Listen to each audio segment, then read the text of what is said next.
Great. Well, welcome to the second panel. And as Ashley mentioned, that last question actually is a terrific segue into this discussion.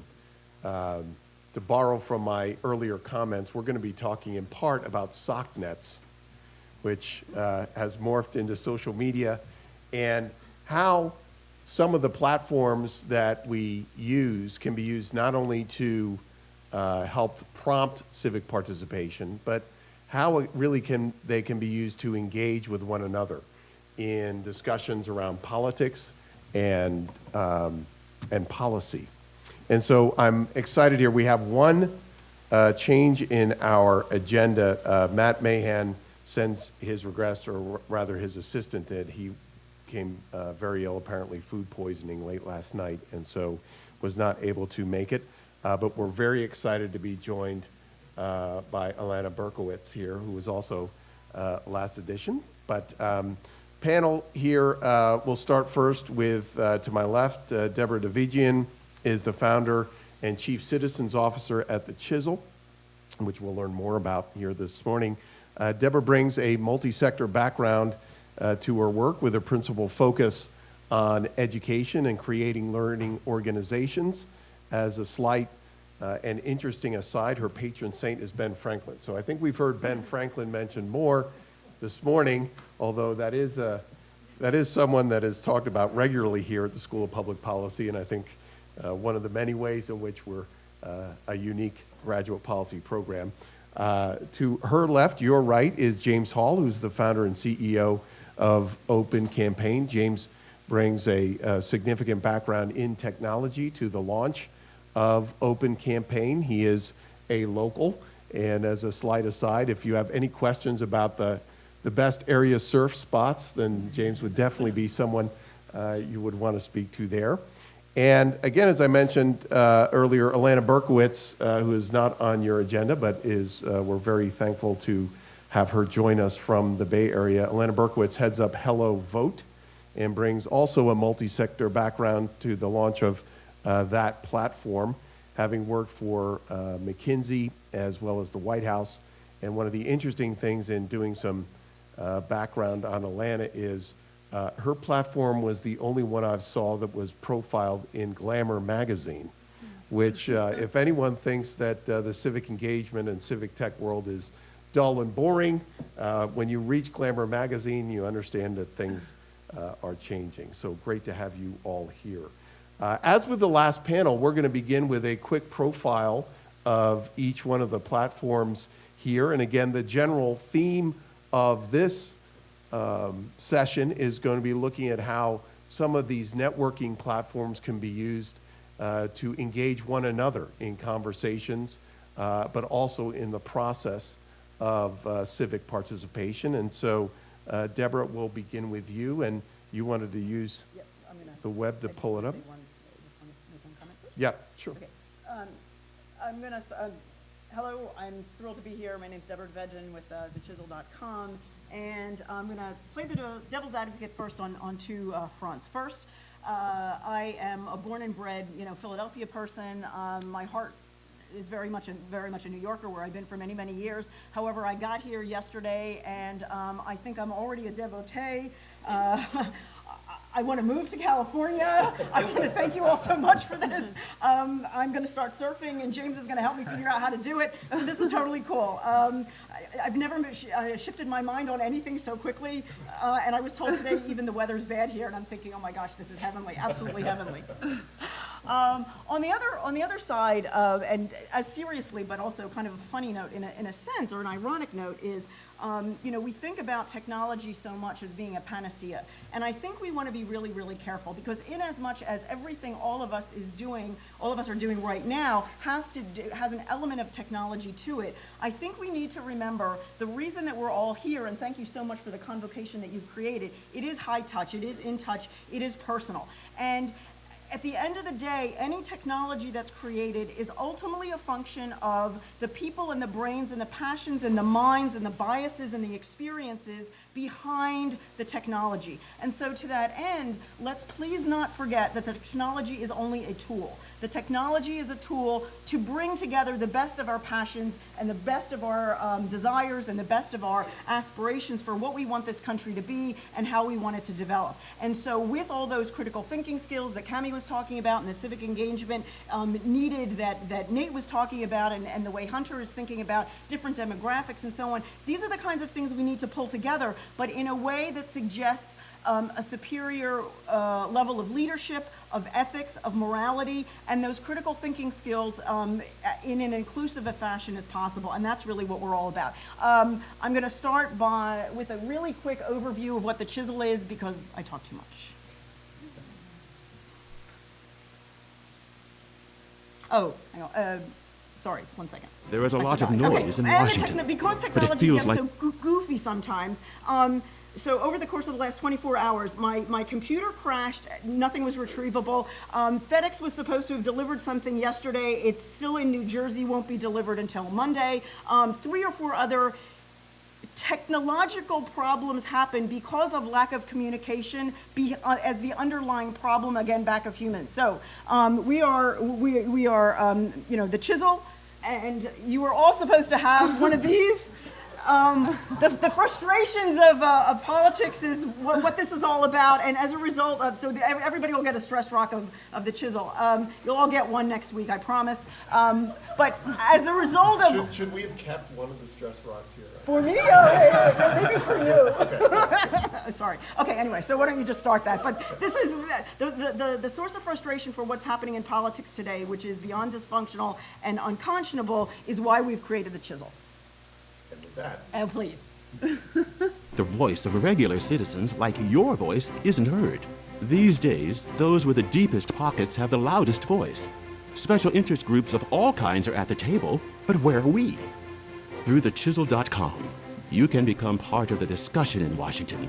We, the people, will join together to rebuild the United States and restore the powers our founding fathers intended you to have, a voice and a vote. Here's how it works. Across America, nonprofit think tanks and research institutes are developing exciting public policy proposals. Chisel vets these proposals for you and finds the ones that meet our strict criteria for bipartisanship, institutional credibility, and rigorous analysis. You get intelligent, easy-to-read proposals with cool graphics and no jargon. You get the facts vetted by both sides, not rhetoric from one side, so you can decide for yourself. Now comes the most important step. You chisel the proposals about the issues important to you. You can ask the experts for clarification, suggest improvements to the proposal, and share how the issues affect you and your community. The experts respond and improve the proposal based on your feedback. Next, vote on the proposal. Want to strengthen the visibility in Washington? Vote yes. Don't like what you see? Vote no. And the experts continue refining the proposal until a majority of voters say yes.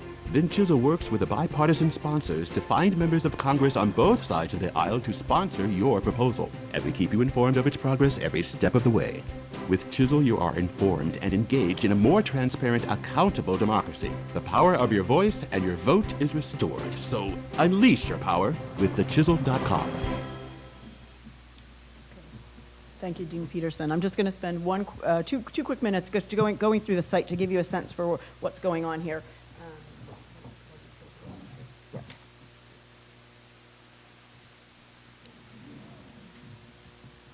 Okay. Benjamin Franklin is our Chief Inspiration Officer, by the way, and he has a specific spot on our group page. Anyway, what we've done is we're working with the best prominent think tanks on the left and the right, and we're bringing them together to fuse new bipartisan proposals. And so everything that we post on the site has been vetted and created substantively and jointly by a group on the left and a group on the right. We've recently launched to sort of friends and family. We've got about 15,000 users, and we're finding that not only is the technology working, but the proposals are developing in a way that people are excited to read great information. They're excited about the nature of how we're presenting the information, and they're excited about the opportunity to engage in a conversation about some potential problems that can be solved. We're starting at a federal level. We have the ability to do it at a state level and a local level. Right now we have a couple of we have 4 proposals up. We had done the, well, we'll do that one later.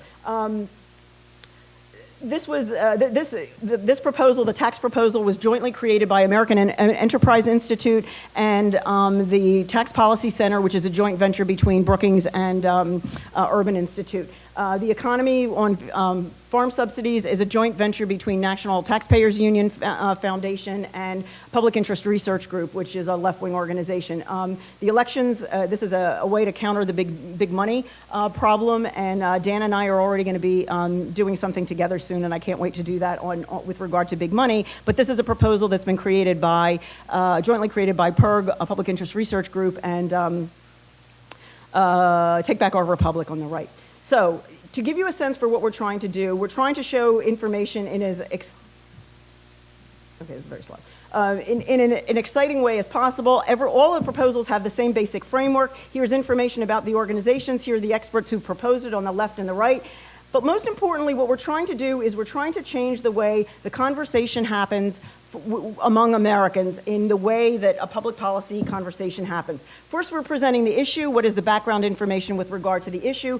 Defining the problem so that we jointly agree on what the problem actually is and the definitions behind it. Some basic background and information about the authors so that you can vet the validity of these authors if you buy it or if you don't buy it. Then they're jointly proposing a solution. Again, this is not TheChisel's solution. This is the solution as presented by these experts. And you can join the conversation, and then lastly, you can go into vote. When you're looking at any of the information, you can, well, I'm sorry, you can look at all the information in this fashion, and if you're a journalist, you can get most of the information in a very concerted way, or you can go in and you can get it in a fun little clip. Each of the major points has a clip, a pictograph, or a picture that can be shared with the community at large by a variety of different ways of social media and so on and so forth.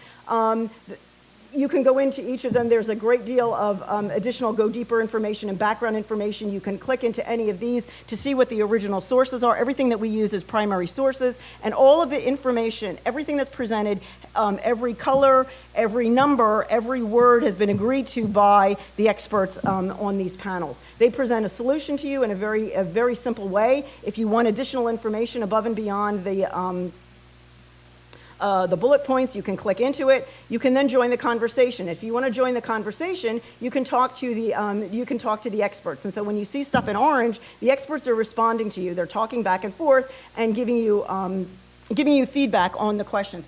One of the things that we're trying to do is avoid the notion of people giving knee-jerk reactions. And so instead of just commenting on a proposal, you're asked to make a suggestion to make it better, ask a question for clarification, or lastly, to tell a personal story. You can also create your own profile page, and then lastly, you can vote on a proposal. So I'll leave it at that for now. We're really excited about what's been happening. We've gotten lots of great feedback, and more organizations are coming into play to want to join and jointly put proposals together with groups on the other side. And so we would welcome any submissions that you all might have. Thanks. Thank Stick you. to that for now. No, that's great. James, I'll hold your. Oh, do you want to sit over there? You sure? Have a Okay. seat. Okay.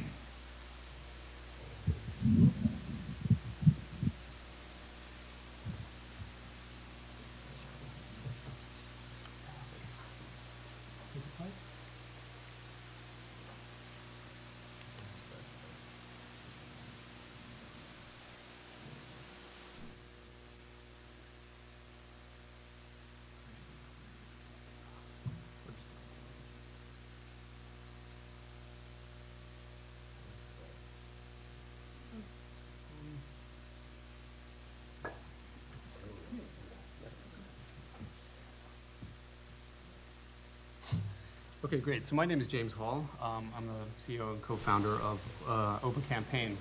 And thank you, Peterson and Downport Institute and the School of Public Policy. And actually this auditorium is actually dedicated to James Wilburn. James Wilburn, I grew up with his son, and he actually helped me get into Pepperdine as a Seaver undergrad. So I kind of came in as a rebel kid here. So, and I tortured my professors with some of the crazy stuff I did on my political essays. So anyway, so Open Campaign. So what is Open Campaign? Okay, so basically think about at a local level of government, and most levels of government, the actors that are there. You have voters, you have politicians, and you have local organizations. And those local organizations also are local media. So coming in as a voter, most voters, people think that their voice doesn't count. People think that no one's listening to their issue and nobody's talking about, things that affect them. A lot of people feel disenfranchised, and this is both at the local level and at the national level. Politicians as well, the barriers to entry in politics in the United States is exceptional. You have to have a war chest, and at most levels of government. We have local elections reaching in the hundred millions of dollars in some of these large cities. So organizations as well, local organizations, banning plastic bags, rodenticide. Here in Malibu, we have a lot of local organizations, and there's 1.5 million nonprofit organizations in the United States. But what everybody has in common between the voters, the politicians, and the organizations are the issues. Everything is put down to a specific issue. Think of the NRA, think of Planned Parenthood, guns, abortion, issues like that. So what we do is we've created this triumvirate. Okay, so we have, as you can see, organizations, voters, politicians, all surrounded by an issue. So issues, what does that mean? Well, let's think about it here. Okay, here's a local issue in Malibu. Right outside of Pepperdine, we have cyclists that ride by on the street all the time. But they ride in packs. They're not supposed to do that. So that's a local issue. That is a problem that's prevalent to Malibu, as opposed to, sort of problem in Santa Monica, because Santa Monica has bike lanes. So you can go in, you can create an issue, you can create an idea, and you can create polls. So what this does is allows public politicians to come in and to gauge policy. Say a politician comes in and say, we want to build a bridge, we want to build a sidewalk or a bike lane. They can put it out there. Everybody in the local community can vote on it. They can agree and disagree on it, and it opens up public discourse. So what we're doing is creating a virtual town hall. Right now, mostly in America, everybody goes into the town hall, and whoever screams and yells the most is one usually people get attention to. This one is a way to gauge the entire city, county, state, and we actually went to national as well. Here's some more issues, and these issues actually come directly from the site. Excessive parking fines, parking tickets. Anybody here ever got a parking ticket before? It's astronomical how much they charge. And parking tickets disproportionately affect low-income people in that. $73 for a street cleaning ticket. If you were getting minimum wage, that's a day's pay after taxes. GMO food, it's a poll that went in our national polls that we have on agriculture and food. Most people want to know, 70% of people want to know what's in their food and wants to be labeled. Well, special interest groups have created laws where we can't label our food anymore. But think about the history of local issues, okay? So smoking, right? Most of us grew up, as I described, some of us grew up where you could still smoke in airplanes, you could still smoke in restaurants. Well, the local city council in Aspen in 1985 said, hey, we've had enough of this. We don't want smoking in our restaurants anymore. Obviously, Aspen, more progressive, liberal town, and so they banned it. 1987, Beverly Hills. 1996, Los Angeles. By 1998, California was the first state to ban smoking in not only restaurants, but also for public workers and public workspace. Now we have 37 states have some type of ban, and a lot of Western Europe now also has followed that ban. So a small local issue that's come up from a local community has actually made an impact on the world. Again, plastic bag ban. 2007, San Francisco banned plastic bags. City of Malibu, a year later, banned plastic bags, and so on. Hawaii, which is very interesting, has an all-state plastic bag ban. And it's actually not done by the state level, it's done by the local jurisdictions. All the local jurisdictions have actually come together and say, we don't want these types of plastic bans because they're affecting the environment. So you have health, environment, and now we have a commercial. Okay, Airbnb is great. We've all used Airbnb, and it's an awesome tool. But if you live next to a place that is just using it for commercial purposes, nice quiet house in Malibu turns into animal farm. Not animal farm, but animal house. So people Could be either one.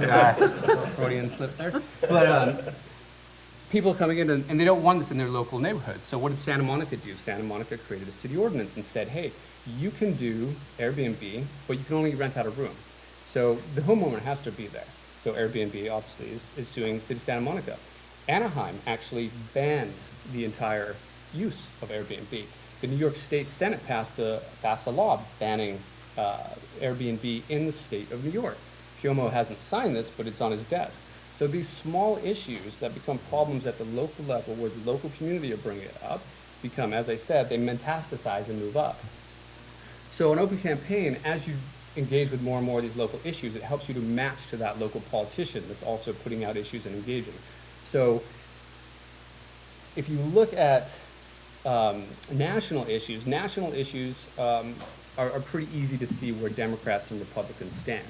So what we do with the national issues to help, match to politicians is we've created a score. So every incumbent in the House and Senate actually has a score from 10 liberals to 10 conservatives. And as you can see here, we have Bernie Sanders, he's very liberal, he's 8.6, and we have Rand Paul at 7.2. But as you can see, we have all these icons in a little U to where you stand next to them. Also, what we do is we pull in a lot of data. We actually use MapLight, so Daniel, thanks for that, because we actually use your API. We use VoteSmart, we use Open Secrets. We pull in all this publicly available information about these politicians so that people can see, how they relate, what's their information. But with our test and our quiz, so we launched this quiz, which I built with one of the professors here at Pepperdine. And this quiz allows you to take 21 issues. It has a really slick little slider you can use, so you use it on mobile devices and everything. I have a background in user interface and UX. So we wanted to make this simple and also attention spans, We're apparently less than goldfish. So, you have to have something quick. We launched about 5 months ago. We've had about 80,000 people take this quiz. So a lot of people have come in. We get about 150,000 people a month coming to our site. So let's look at the size of government here in the United States, and let's look at the numbers, okay? So there's, at the federal level, we have 537 politicians, and they consume about 9.3 billion is what they raise. Followed by that, on the state level, is 18,700, okay? These people raised $6.7 billion. When you come back down, and this is 2011 to 2014. Now, when you get down to the state local, there's 500,000 publicly elected officials, okay? There's 5 supervisors in Los Angeles have a budget of $28 billion a year. That's their annual budget, okay? So the influence and the capacity at the local level is huge. So we try to calculate how much money is at the local level, and it was next to impossible. So we came with the lowest amount of money that goes into local politics. It's about $9 billion. It's somewhere between about $9 and $30 billion with the standard deviation that we came up with. So when you think about a 4-year cycle, don't think about it in terms of $9 billion, think about it in terms of about $25 billion. Okay, networking and engagement. Think about Twitter. It's brands, it's media, it's, sorry, I got celebrities here. That's where the engagement is. Think about LinkedIn. Everybody has a LinkedIn account. Why do we have a LinkedIn account? We want to get bombarded by recruiters, right? That's what we have it for. So Facebook, it's friends and families, it's sunsets, it's cats. Anything that's political on these social networks is basically hostile. It's my candidate is awesome, your candidate is horrible. And that's what gets passed back and forth. It doesn't talk about the issues at all. The one thing that Bernie Sanders did 2 things in this last election. First thing he did was he actually created a grassroots campaign that was actually, could have won if it hadn't gone up against something like the Democratic machine and Hillary Clinton. But he was the first time to build such a strong grassroots campaign. Now, the second thing he did is he talked about the issues, right? Bernie Sanders talked about the issues. He's made his campaign talking about the issues. Do we talk about the issues anymore now in the presidential debate? No, we don't. It's just mudslinging, going back and forth. So what Open Campaign wants to do is allow people all the way from the local level, all the way through the county, state level, to actually create issues and have engagement on those issues, so it's not just about mudslinging going back and forth. So this is the social network that we've built, and it's actually doing really well since we just launched about 5 months ago. Thanks, James. Yeah, thanks.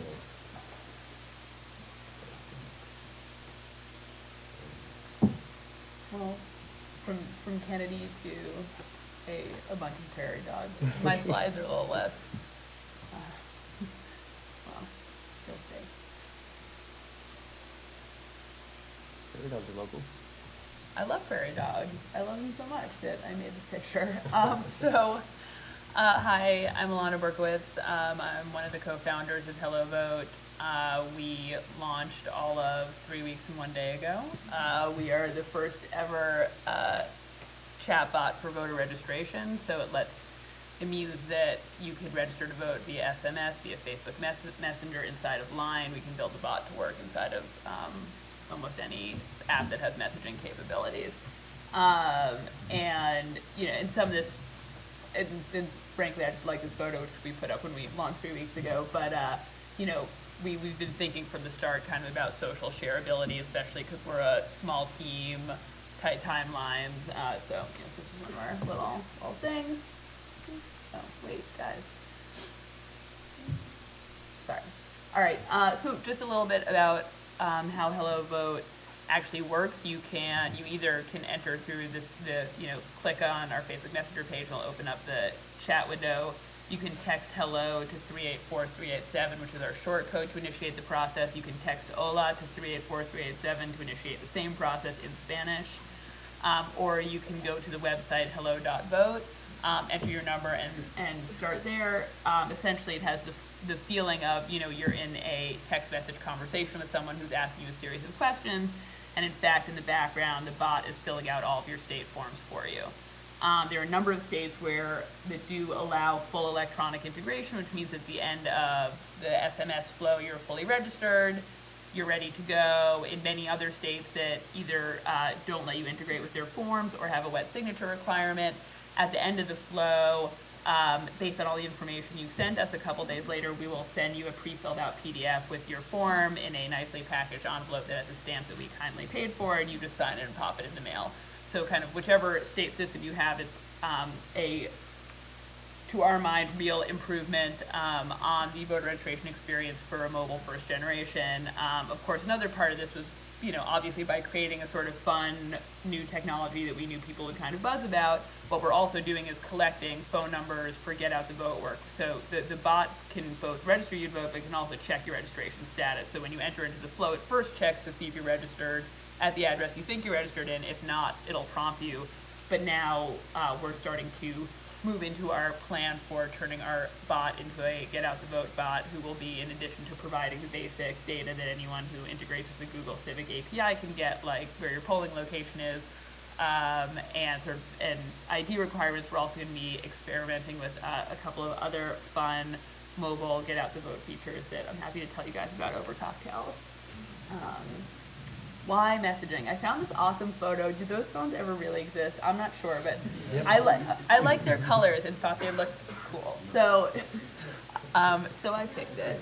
But so, why did we bother to do this when there are already, other web forms out there? So, first of all, obviously, given that 1/3 of potential voters, around 70 million, are not registered, any tweaks that we can make in the process, even though sometimes they feel like small process tweaks, you can actually be talking about incremental gains of hundreds of thousands, if not millions of new voters.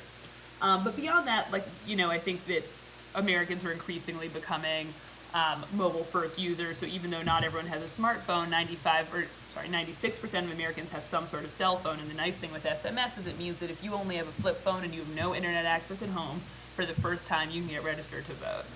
So this really, it's a product that works for lower income communities that might only have a flip phone. It works for younger people who are doing everything via their mobile phone. And as we noted, Americans are sending 6 billion text messages a day. So the idea was to build a product that felt native to what you're already doing all day in your spare time. You're not hanging out on the state of Nevada's government website. You are hanging out in Facebook Messenger. You are hanging out in SMS. And also beyond that, texts have an open rate of 98%, which certainly beats the pants off of the 20% that we tend to see for emails.